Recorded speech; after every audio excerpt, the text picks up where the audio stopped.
नमस्कार बंधुरा आमार एक टिप्सर भिडियोते तुम्हादेर सबबार स्वागत। आमार आजके तुम्हादेर छोटो छोटो कयेकटी टिप्स देखाबो जेगुलोते आमादेर कठिन काज अनेक सहज हये जाय एबं अनेक सहजेई किन्तु आमरा सेई कठिन काज करे फेलते पारी। तो चलो देखो आमादेर बाच्चारा स्कूल थेके आसले परे बाच्चादेर स्कूले एरकम डट पेनेर दाग पेंसिलेर दाग आमरा किन्तु सादा जामार उपर अवश्य माने हामेशाई देखी। सेइगुलो तोलार जोन्नो तुम्हादेर एकटा टिप्स तुम्हादेर देखाबो। এই যে আমাদের হ্যান্ড স্যানিটাইজার যেগুলো ডেট পেরিয়ে গেছে বা ডেট আছে সেগুলো জাস্ট দিয়ে পেন্সিলের দাগের উপরে একটা বোতলের মুখ দিয়ে এভাবে ডললেই কিন্তু আমাদের এই ছোট ছোট কাজগুলো আমরা অনায়াসে বাড়িতে করে ফেলতে পারি।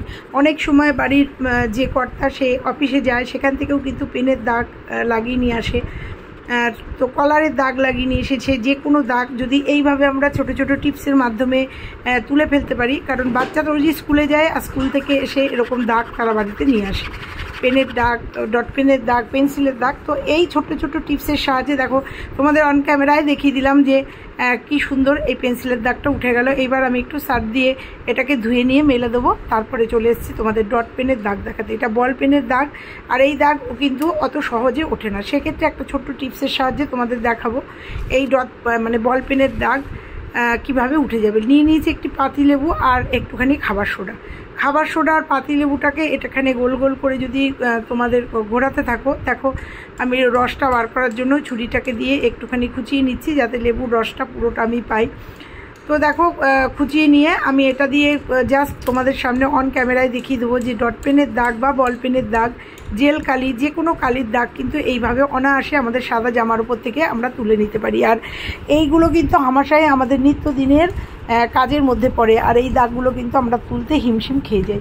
তো সেক্ষেত্রে এইরকম একটুখানি খাবার সোডা আর একটু লেবু দিয়ে ডলে নিয়ে তারপরে একটু হাত দিয়ে একটু জাস্ট ডলে নিয়ে সার্ফে ধুয়ে নিলেই কিন্তু আমাদের একদম পরিষ্কার হয়ে যাবে। অনেক সময় হলুদের দাগ আমাদের এইভাবে ডলে একটু হলদে দাগ হয়ে যায়, সেক্ষেত্রে সার্ফ দিয়ে ধুয়ে একদম কড়া রোদ্দুরে মেলে দিলে কিন্তু একদম সাদা হয়ে যাবে। তো দেখো আমি শার্টটাকে ধুয়ে নিয়ে এসেছি, দুটো দাগই কত সুন্দর উঠে গেছে আর দেখছো একটু হলদে দাগ হয়েছে, ওটা কড়া রোদ্দুরে দিলে কিন্তু এই দাগটুকুও থাকবে না। তো চলো এর পরের টিপসে চলে যাই। আর এইভাবে শার্টটা আমরা পরিষ্কার করে নিলাম।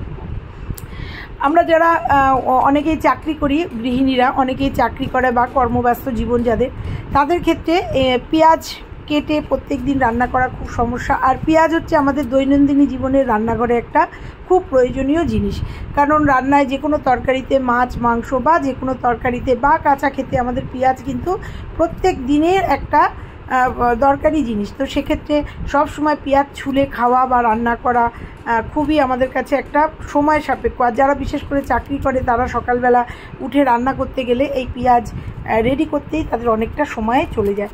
সেক্ষেত্রে যদি পেঁয়াজ এইভাবে সংরক্ষণ মানে এইভাবে করে রাখা যায়, মানে রেডি করে রাখা যায়, তাহলে প্রত্যেক দিন কিন্তু নিত্য প্রয়োজনীয় পেঁয়াজ একটা একটা করে বার করে তারা কাজ করতেই পারে। তো সেই একটা টিপস তোমাদের দেখাবো যারা খুব মানে সময় যাদের খুব সময় অল্প বা যারা খুব সুন্দরভাবে মানে চটজলদি পেঁয়াজ দরকার হলেই নিতে পারো, তাদের জন্য আজকে এই টিপসটা। তো আমি কিছু পেঁয়াজ কেটে নিয়েছি, মানে ছুলে নিয়েছি, খোসাগুলো ছাড়িয়ে নিয়েছি। তো এইগুলোকে আমি ছাড়িয়ে নিয়ে রেখে দেবো এবং আমাদের প্রয়োজনে আমরা কিন্তু এগুলোকে ব্যবহার করব। তো দেখো অনেকগুলো পেঁয়াজ ছাড়িয়ে নিয়েছি, তোমাদের দেখাচ্ছি। এর থেকে বেশিও পেঁয়াজ রাখতে পারো। এই খোসাগুলোও কিন্তু আমি ফেলে দেবো না, এগুলোও কিন্তু ভীষণ প্রয়োজনীয় একটা কাজে লাগিয়ে দেবো। দেখো পেঁয়াজগুলো ছাড়িয়ে নিয়ে জল দিয়ে ধুয়ে নেবো। আর এইভাবে যদি আমরা পেঁয়াজ রেখে দিতে পারি দিন 15 মানে 8 থেকে 10 দিন বা 15 দিন কিন্তু আমরা এটা সংরক্ষণ করে আরামসে এটা আমরা ব্যবহার করতে পারবো। তো পেঁয়াজটাকে ধুয়ে নিয়েছি, তোমরা দেখেছো পেঁয়াজের গায়ে অনেক নোংরা আছে। নিয়ে একটা কাচের বয়মের মধ্যে জাস্ট পেঁয়াজগুলো দিয়ে দেবো আর দিয়ে দেবো প্লেন জল দিয়ে দেবো। আর এর মধ্যে দিয়ে দেবো জাস্ট একটুখানি যে অর্ধেক লেবু আমার ছিল, অর্ধেক লেবুর কাজ তোমরা দেখেছো, আর এই অর্ধেক লেবুটা আমি জাস্ট চিপে দেবো এর মধ্যে। আর দিয়ে দেবো আমরা যে খাবার লবণ, সেই লবণ একটুখানি 1 চামচ মতো দিয়ে দেবো, দিয়ে এটা একটুখানি ঝাঁকিয়ে নেব। তো দেখো একটুখানি লবণ দিয়ে দিচ্ছি। এই পেঁয়াজটা কিন্তু আমাদের 12 থেকে 15 দিন সুন্দর থাকবে আর এটা থেকে বার করে করে কিন্তু আমরা নিত্যদিনের পেঁয়াজ ব্যবহার করতে পারবো। তো দেখো একটুখানি ঝাঁকিয়ে নেব আমি, লবণ আর লেবুটা যাতে মিশে যায়। আর এই পেঁয়াজটা কিন্তু আমি আমার ফ্রিজে রেখে দেবো। এটা কিন্তু 10 থেকে 15 দিন আমি এইভাবে বার করে আমার মশলায় খেতেই পারি, মানে চট জলদি আমাদের পেঁয়াজ ছোলার ঝামেলা থেকে মুক্তি। তো এটা রেখে দেবো ফ্রিজে, এবং যখন প্রয়োজন হবে আমরা বার করে এটাকে খেতেই পারবো। তো কেমন লাগলো এই টিপসটা? চলো নেক্সট টিপসে চলে যাই। তো পেঁয়াজের খোসাগুলো দেখেছো অনেকটাই খোসা হচ্ছে, সেই খোসাগুলো কিন্তু অবশ্যই আমি ফেলবো না, সেগুলো দিয়েও কিন্তু আমি একটা সুন্দর টিপস তৈরি করব এবং ভীষণ উপকারী একটা টিপস। সেই জন্য গ্যাস জ্বালিয়ে দিয়ে ওর মধ্যে একটা ফ্রাইং প্যানে একটুখানি জল দিয়ে দিলাম, দিয়ে পেঁয়াজের খোসাগুলো দিয়ে দিলাম। জলটা গরম হতেই আরেকটু জল দিয়ে দেবো, যতটা প্রয়োজন তোমরা জল দিয়ে নেবে। দিয়ে এই পেঁয়াজের খোসাটা জাস্ট একটু ফুটিয়ে নেবো। তো জলের মধ্যে ফোটাতে ফোটাতে তোমরা দেখতে পাবে যে এটা একটা কালার চেঞ্জ হয়ে যাচ্ছে। তো দেখো আমি খুন্তি দিয়ে নেড়ে দেবো। আর এই পেঁয়াজের যে এই জলটা, এই পেঁয়াজের খোসার যে জলটা, সেটাও কিন্তু ভীষণ উপকারী একটা টিপসে আমাদের কাজে লাগবে। তো দেখো আমি জলটা কালারটা চেঞ্জ হয়ে যাচ্ছে, তোমাদের হাতায় তুলে দেখাচ্ছি যে কিভাবে কালারটা চেঞ্জ হচ্ছে। আর এই জলটা কিন্তু ভীষণ উপকারী একটা জিনিস, সেটা ক্রমশ দেখো বুঝতে পারবে। তো পেঁয়াজের এই খোসাগুলো আমি ভালো করে একটুখানি জাল দিয়ে নিলাম। আমার একটু মোটা মোটা খোসাও আছে, কারণ ওখানে একটু হয়েছিল। তো পেঁয়াজের কাজ করতে গেলে পেঁয়াজের গন্ধ হাতে লেগে যায়, সেক্ষেত্রে একটুখানি সর্ষের তেল হাতের মধ্যে নিয়ে জাস্ট হাতটা জ্বলে দেবো, দিলেই কিন্তু পেঁয়াজের গন্ধ আমাদের হাত থেকে মুক্তি পেয়ে যাবে। কারণ পেঁয়াজ কাটলে কিন্তু একটা বাজে গন্ধ হাত দিয়ে বেরোয়।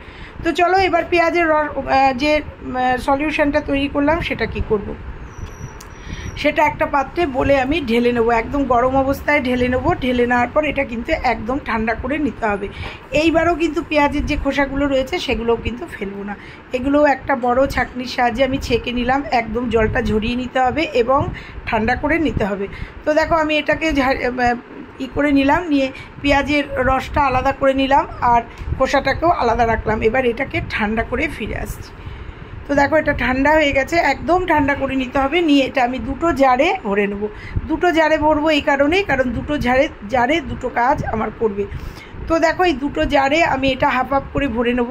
ছোটো জারটার মধ্যে ভরে নেবো, ভরে নিয়ে তোমাদের স্প্রে বোতল, অবশ্যই এই স্প্রে বোতলগুলোতে ভরে নেব। ভরে নেওয়ার পরে তোমাদের দেখাবো যে এইগুলো আমরা কি কাজে লাগাবো, এবং ভীষণ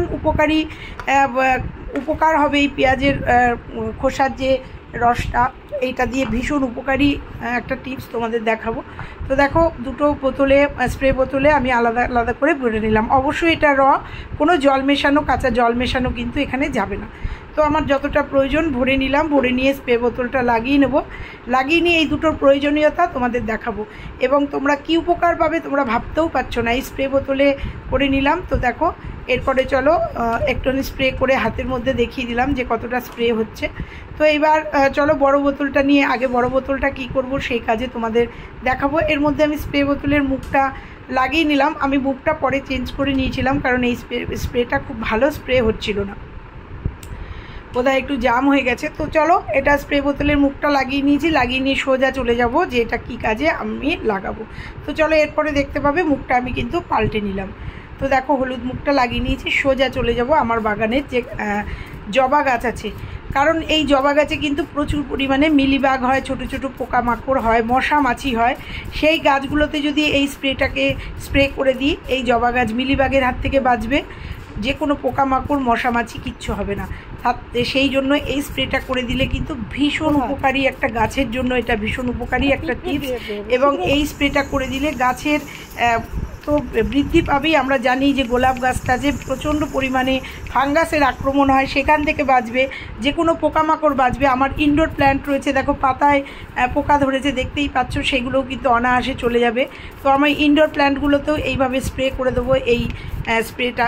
তাছাড়াও তোমরা জানো এই স্প্রেটা কিন্তু আর একটা উপকারী কাজ আছে, তোমাদের ক্রমশ দেখাবো। দেখো পুরো গাছটাকে আমি সুন্দর করে স্প্রে করে নিলাম, যাতে কোনো পোকামাকড়, কীটনাশক, কোনো ফাঙ্গাস না ধরতে পারে। দেখো আমার ইনডোর প্ল্যান্টগুলোতে প্রত্যেকটা প্ল্যান্টে মানে গাছে আমি সুন্দর করে স্প্রে করে দিলাম, এবং তাতে কিন্তু এই গাছগুলো একদম জীবাণুমুক্ত বা কীটনাশক মুক্ত বা কোনো পোকামাকড় এর গায়ে কিন্তু ধরবে না। এই গাছগুলোতেও কিন্তু ছোট ছোট পোকা আছে, তোমাদের অন ক্যামেরায় দেখাতে পারলাম না, একদম ছোট ছোট কালো কালো পোকা আছে, অনায়াসে চলে যাবে। এইবার পেঁয়াজের খোসাগুলো, এই খোসাগুলোও কিন্তু ভীষণ উপকারী। কেঁচো, মাটিতে অনেক রকম ফাঙ্গাল ইনফেকশান হয় মাটিতে, মানে গাছের মাটিতে, সেখানে থেকে কিন্তু মুক্তি পাওয়ার জন্য আমি তোমাদের দুটো গাছে দেখালাম। আমি বাড়ির প্রত্যেকটা গাছের গোড়ায় কিন্তু এই পেঁয়াজের খোসাগুলো দিয়ে দিয়েছি। তাতে কিন্তু এই পেঁয়াজের খোসাও কিন্তু মাটির উর্বরতা বাড়ায় এবং গাছকে কিন্তু সুরক্ষিত রাখে। তো এবার চলো এই যে বোতলে, ছোট বোতলে রেখেছি, এটা কিসের জন্য করব। আমাদের চুলের জন্য, চুল যাদের ভীষণ রুক্ষ হয়ে যায়, শুষ্ক হয়ে যায়, এটা কিন্তু তাদের জন্য ভীষণ উপকারী একটা টিপস। এটা যদি চুলে নিয়মিত লাগানো যায় তাহলে কিন্তু চুলের ভীষণ উপকার হয়। তো চলো সর্বোপরি একদম শেষ টিপসে চলে যাই। যে পেঁয়াজের আর একটু ছিল সেটা নিয়ে সোজা চলে এসেছি পায়খানা বাথরুমে। তোমরা জানো এই লিকুইডটা যদি স্প্রে করা যায়, আমি ওই বোতলটার থেকে অনেকটা ঢেলে নিয়েছি। এই লিকুইডটা যদি এরমভাবে স্প্রে করা যায় দরজা জানলায় বা যেখানে আরশোলা টিকটিকি থাকে সেই সব জায়গায় কিন্তু আরশোলা টিকটিকির হাত থেকে বাঁচতে, মশা মাছির থেকে বাঁচতে এই পেঁয়াজের খোসা জাল দেওয়া যে রসটা, সেটা যদি স্প্রে করা যায় তাহলে কিন্তু আমাদের রান্নাঘরে বলো, বেসিনের পাশে বলো, টিকটিকি, আরশোলা, মশা মাছি এগুলো কিছু হাত থেকে কিন্তু আমরা মুক্তি পেতে পারি। তো আজকে বিদায় নেব। কেমন লাগলো আজকের টিপসগুলো অবশ্যই কিন্তু ভালো লাগলে লাইক, কমেন্ট, শেয়ার করো। আর চ্যানেলে নতুন হলে চ্যানেলটা সাবস্ক্রাইব করে দেবো। আবার ফিরছি নতুন একটা ভিডিওর সাথে।